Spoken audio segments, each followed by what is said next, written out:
सलात खौफ है। सलात खौफ ये कब पढ़ी जाती है? सलात खौफ उस वक्त पढ़ी जाती है, कुरान में मौजूद है सूरह निसा की आयत नंबर 102 के अंदर अल्लाह रब्बुल आलमीन ने फरमाया वइज़ा कुन्त फ़ीहिम फ़अक़मत लहुमुस्सलाह फ़लतक़ुम ताइफ़तुम मिनहुम मअक वलियअख़ुज़ू अस्लिहतहुम फ़इज़ा सजदू फ़लयकूनू मिन वराइकुम वलतअति ताइफ़तुन उख़रा लम युसल्लू फ़लयुसल्लू मअक वलियअख़ुज़ू हिज़्रहुम वअस्लिहतहुम।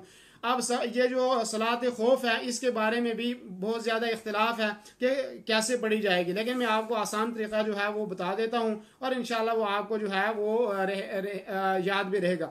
सलात खौफ का ये तरीका है कि 2 जमातें बना ली जाएं पहले, यानी फौज के 2 टुकड़े कर लिए जाएं और 2 टुकड़े करने के बाद फिर क्या किया जाए, एक जमात जो है वो दुश्मन के मुकाबले के अंदर चली जाए और वहां पे खड़ी रहे दुश्मन के मुकाबले में, और दूसरी जो जमात है वो इमाम के पीछे जो है वो नमाज पढ़ना शुरू कर दे। तो इमाम इनको एक रकात पढ़ाएगा जो इमाम के पीछे पढ़ रहे हैं, और फिर इमाम खड़ा हो जाएगा और खड़ा रहेगा। लेकिन ये मुक्तदी जो है ये खड़े होकर ये अपने तौर पर एक रकात पढ़ेंगे और फिर सलाम फेर देंगे, और ये जमात सलाम फेरने के बाद फिर दुश्मन के मुकाबले में जाकर खड़ी हो जाएगी, और फिर दूसरा गिरोह आएगा और वो इमाम उनको जो है एक रकात पढ़ाएगा, और इमाम जो है एक रकात पढ़ा के तशहुद के अंदर बैठा रहेगा, इंतजार करेगा, और ये लोग खड़े होंगे और एक रकात जो है अपनी जो है वो पढ़कर वापस आएंगे, और फिर जो है इमाम इनको एक साथ जो है वो सलाम फेरेगा। ये मुख्तसर तरीका जो है वो मैंने बता दिया। मुस्लिम शरीफ की रिवायत हज़रत सहल बिन अबी हस्मा रज़ी अल्लाह अन्हु की।